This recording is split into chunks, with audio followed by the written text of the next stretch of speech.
Bismillahirrahmanirrahim. Assalamualaikum warahmatullahi wabarakatuh. Alhamdulillahi rabbil alamin. Nahmaduhu wa nasta'inuhu wa nastaghfiruh. Wa na'udhu billahi min syururi anfusina wa min sayyiati a'malina. Man yahdihillah fala mudhillalah. Wa man yudlil falan tajida lahu waliyyan mursyida. Asyhadu an la ilaha illallah wahdahu la syarika lah wa asyhadu anna Muhammadan abduhu wa rasuluhu alladzi la nabiyya ba'dah. Faqala Allah ta'ala fi kitabihil karim, a'udzu billahi minasyaitonir rajim. Ya ayyuhalladzina amanu ittaqullaha haqqa tuqatih wa la tamutunna illa wa antum muslimun. Amma ba'du, fa inna asdaqal hadithi kitabullah. Wa khairal huda huda Muhammadin sallallahu alaihi wasallam.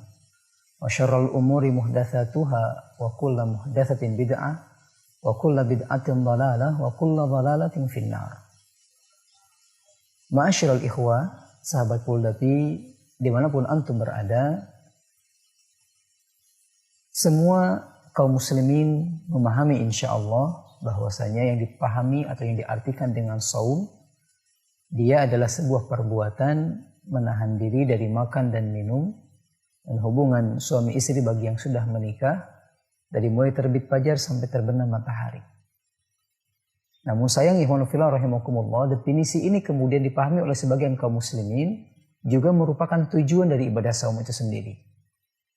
Jadi seolah-olah sebagian orang yang merasa beriman kepada Allah dengan menahan dirinya dari makan dan minum, dengan menahan dirinya dari melakukan hubungan badan kepada istrinya ataupun kepada suaminya, ini dianggap dia sudah menunaikan sebuah kewajiban dan dia merasa optimis kalau dengan perbuatannya itu dia akan mendapatkan pahala yang sangat luar biasa.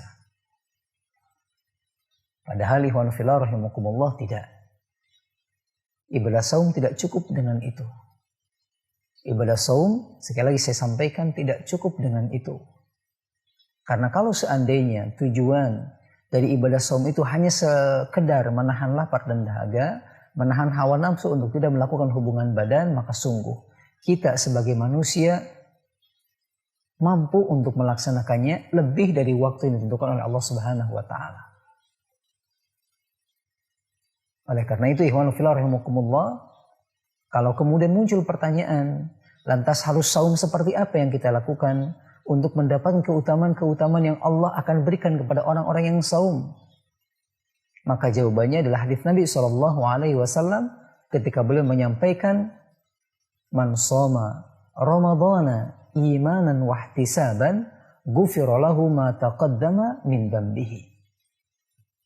Man shoma, barang siapa yang melaksanakan ibadah saum Ramadhana, di bulan Ramadan, imanan wahtisaban, dengan penuh keyakinan kepada Allah, dengan keimanan, wahtisaban, dan mengharapkan ridho Allah Subhanahu wa taala, ghufira lahu ma taqaddama min dzambihi, maka akan diampuni semua dosanya yang telah lampau, yang telah lalu.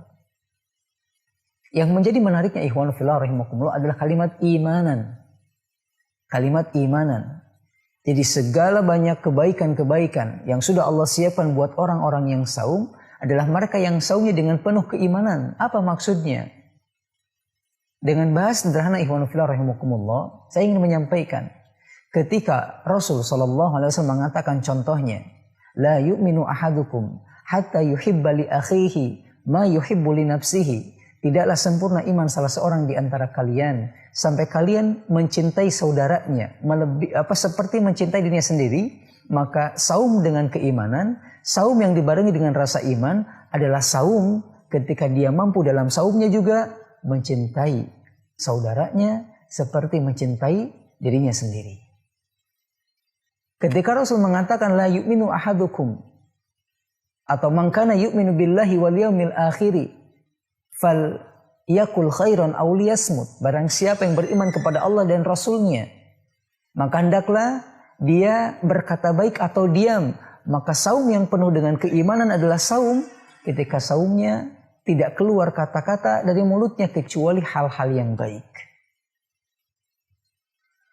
Ketika Rasul mengatakan man kana yu'minu billahi wal yaumil akhiri falyukrim dhaifahu. Barang siapa yang beriman kepada Allah dan hari kiamat, maka hendaklah dia menghormati tamunya. Maka saum yang kemudian disertai dengan rasa iman adalah orang yang saum ketika datang tamu kepadanya, dia hormati. Dan ketika Rasul mengatakan man kana yu'minu billahi wal yaumil akhiri falyukrim jarahu. Barang siapa yang beriman kepada Allah dan hari kiamat, maka hendaklah dia menghormati atau menyayangi tetangganya. Maka begitu pula orang yang saum ketika saumnya didasari oleh keimanan kepada Allah, dia hormati tetangganya. Artinya ikhwanu fillah rahimakumullah, bukan cuma sebatas menahan lapar dan dahaga, tapi juga menyertakan perbuatan tersebut dengan perbuatan-perbuatan keimanan lainnya. Menyertakan perbuatan tersebut dengan perbuatan-perbuatan yang menyempurnakan keimanannya. Dan memang ini berat ikhwan fillah rahimakumullah.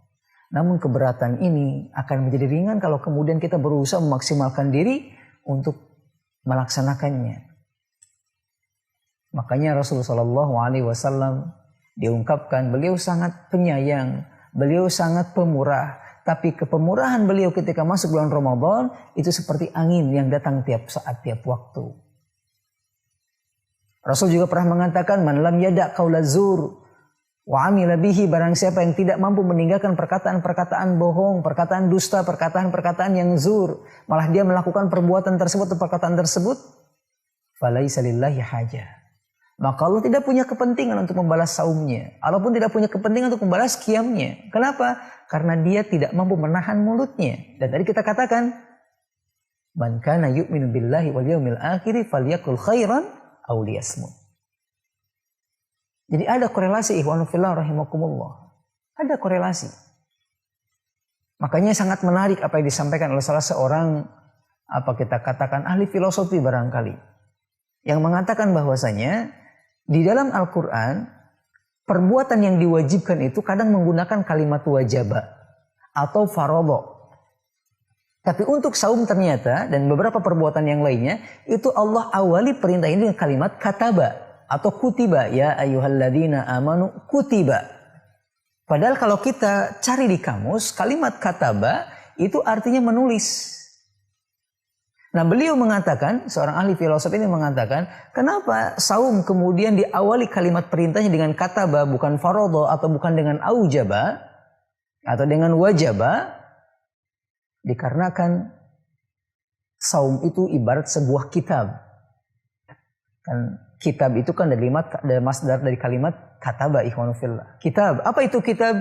Kitab adalah sebuah benda yang terdiri dari beberapa unsur. Dan tidak akan sempurna hal tersebut disebut dengan kitab kalau unsur-unsurnya tidak ada. Contoh, kitab itu ada sampulnya. Kitab itu ada judulnya. Kitab itu ada lembaran-lembarannya. Kitab itu ada halaman-halamannya. Kitab itu ada bab-babnya, ada sub-subnya gitu. Sehingga kemudian ketika lengkap semuanya, resmi dikatakan sebuah kitab.